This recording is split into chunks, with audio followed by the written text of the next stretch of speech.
I didn't know a soul, but we've become very, very close friends. Nearly 1 in 5 Canadian seniors aged 65 and older reported experiencing loneliness, according to Statistics Canada, with many saying they face barriers to social participation.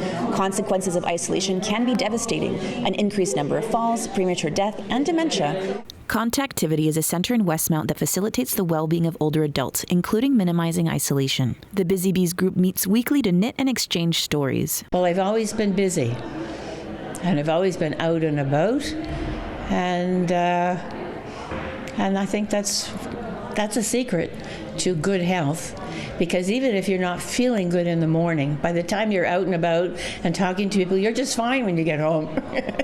Rioux is 91 years young. She learned about the Busy Bees knitting group while participating in Contactivity's walks in the park. Now I'm doing crazy hats. It's called Pussy Power Hats.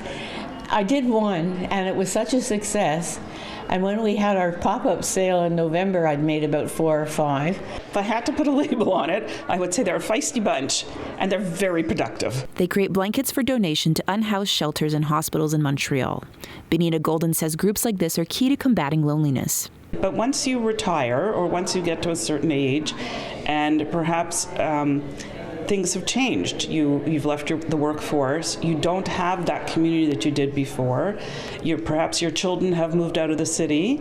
You're no longer, taking children to soccer games, or you're not running to see grandchildren at soccer games. Your community really changes. I look forward to Wednesdays.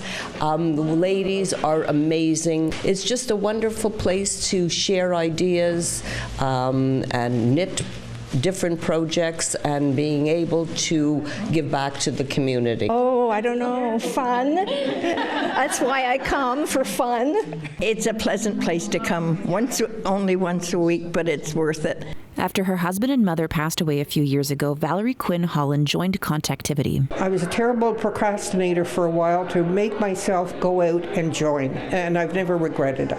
I've made some friends here, and we get together and we go for coffee, and we go to shows. We're going to a show in February, and to see the oh my heavens, Tina Turner, review, and then we'll dance, and still quite active. In Montreal, Erin Seize, City News.